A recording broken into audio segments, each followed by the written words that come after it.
The thing that I'm most passionate about, or what excites me the most, is when I see an individual or a family or multi-generations of a family see what their money has accomplished.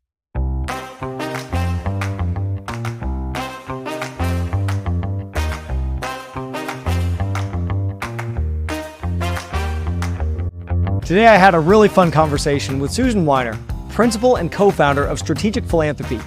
Now they refer to themselves as the Multifamily Philanthropic Office, and they've earned it.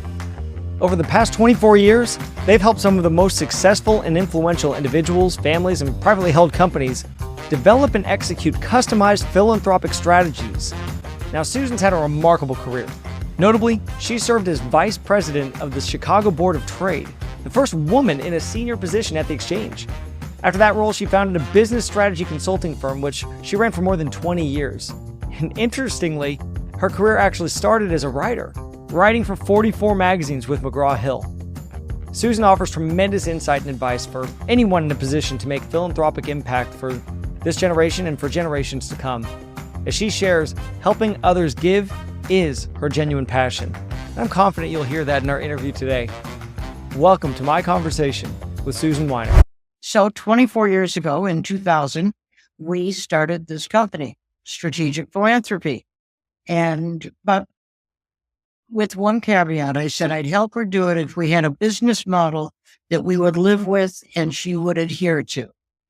And 24 years later, we have the same business model. Brilliant. And we are still following the same track of working only with ultra high net worth individuals, families, and closely held and family-owned businesses to help them be thoughtful, strategic, informed philanthropists. When you're going through these questions, because you know the questions to ask, and if you didn't, then you know them now. What are they? What are you trying to guide people to understand? What is the heart of those questions that you're trying to get people to? Well, when we first onboard a client, we ask a couple of very important questions that help to situate them. Because we work with clients wherever they are on the philanthropic continuum. They could be just starting out. They could be expanding or revisiting their philanthropy. They could be putting together a legacy plan. They want to bring the next generations in. We have a family we're working right now with the fifth and sixth generations, as well as with the fourth and third generations. But the new generations are taking over.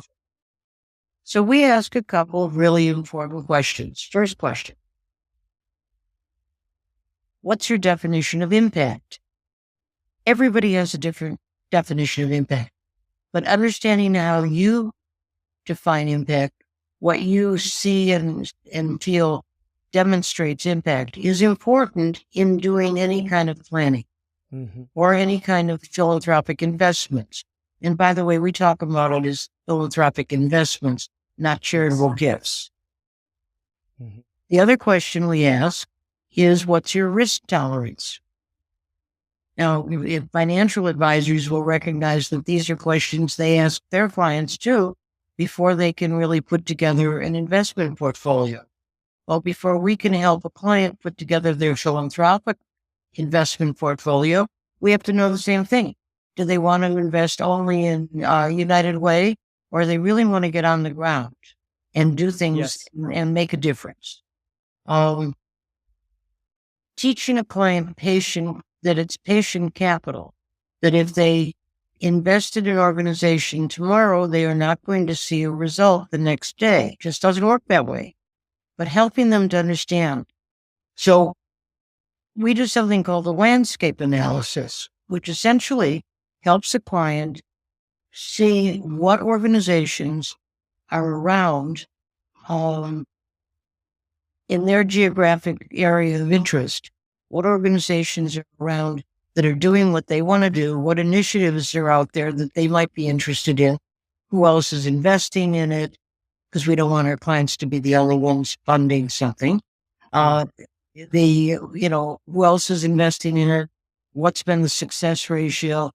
And we bring all this information, the landscape of the giving landscape in their geographic area, bring all this information back to them so they can go, oh, I like that organization, and that one.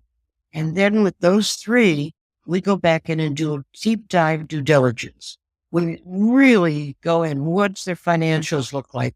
We talk to the staff. Are they really doing what they say they're doing, and how successful is it? What's their capacity and what's their sustainability?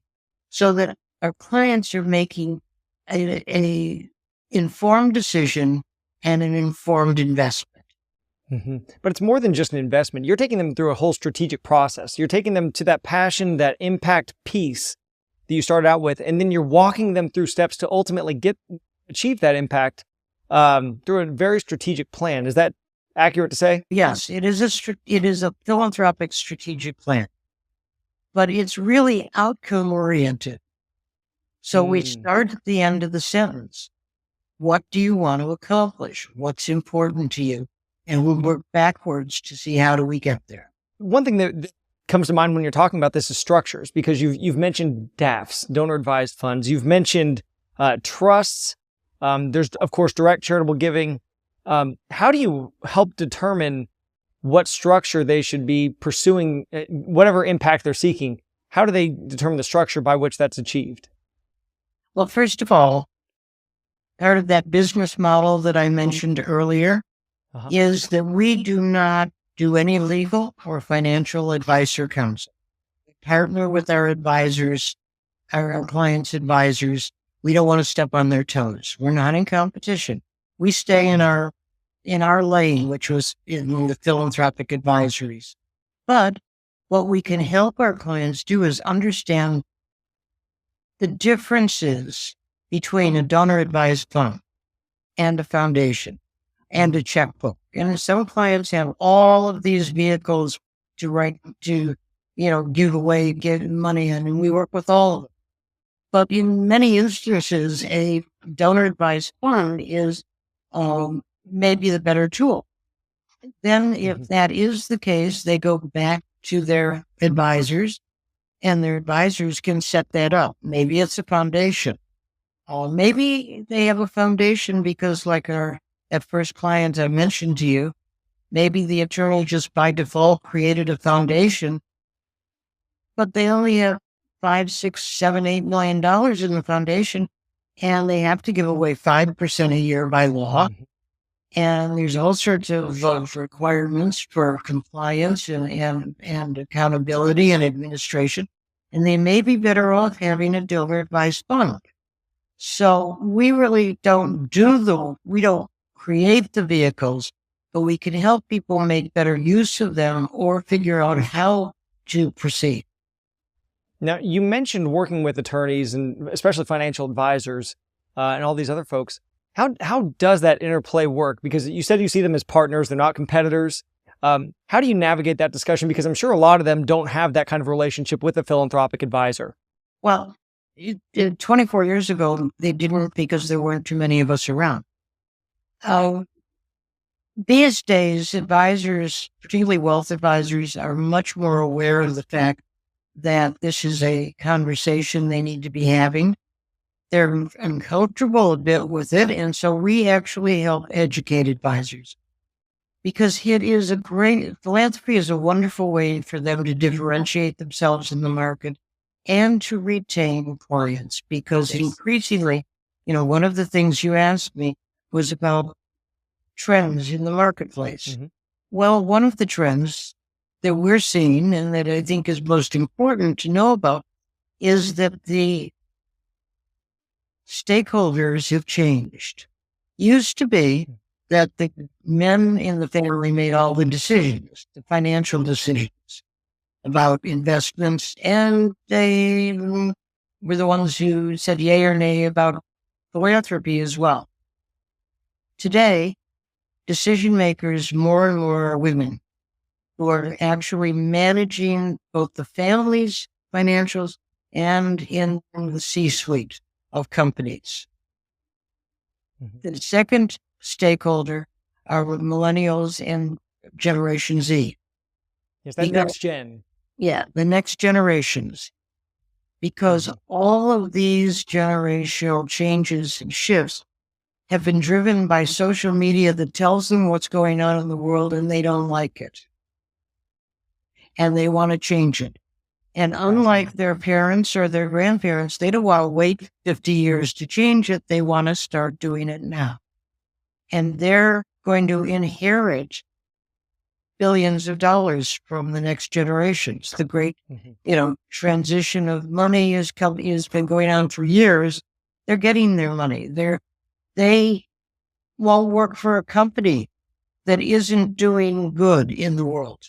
So if you have a privately held company and you want to retain your staff and you want to hire really good people, put a philanthropic, a charitable program in place in the company and involve them in making the decisions to how to direct it and where it should go. Yeah. So it's the conversation point, and it is the way that an advisor can actually create a relationship beyond just the transactional side. How do you navigate that as far as what the next generation wants versus what the legacy generation wants at the top? How do you navigate that discussion?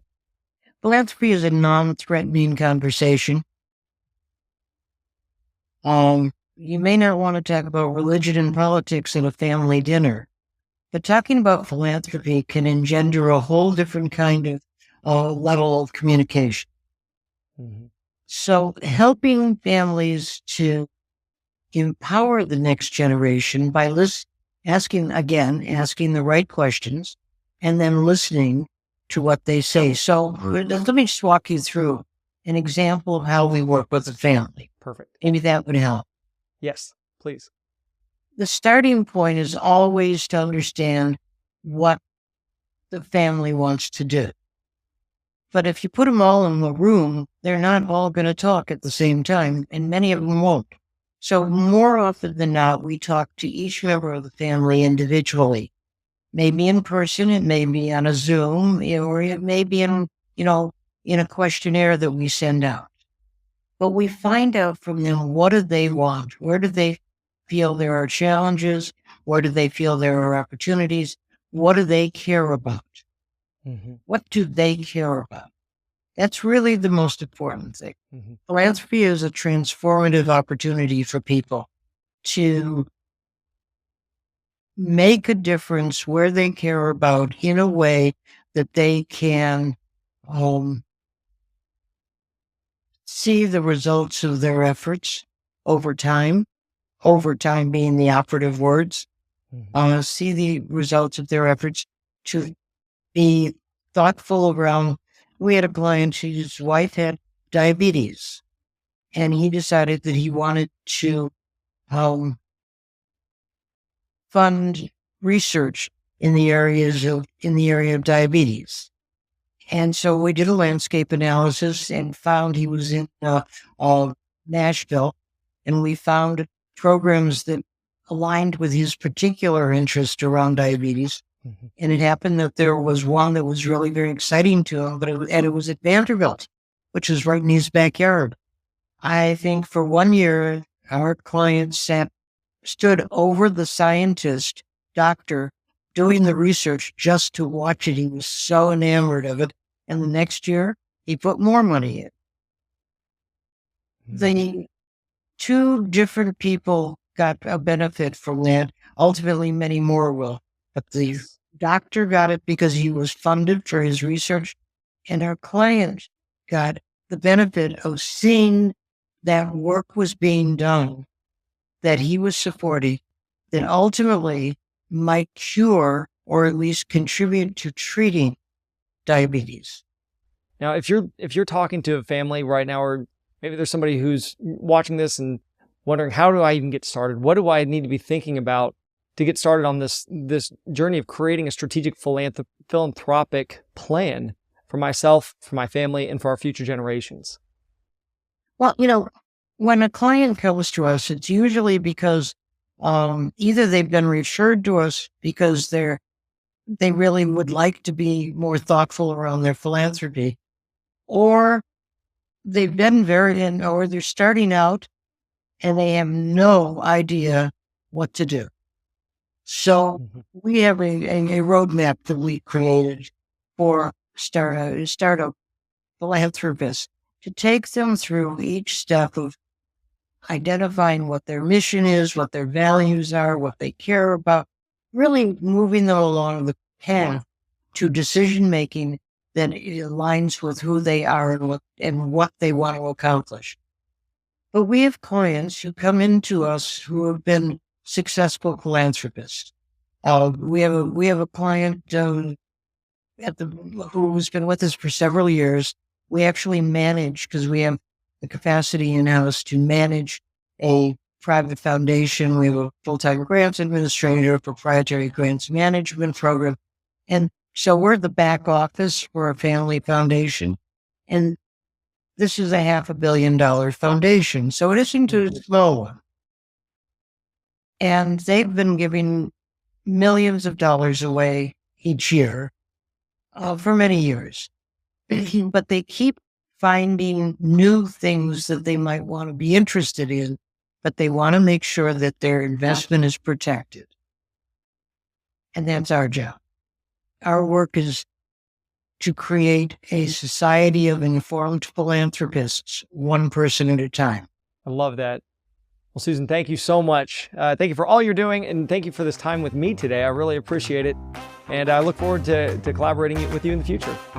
And I thank you, Matt. Nice having a good conversation with you. You bet. Yes, take care. Take care.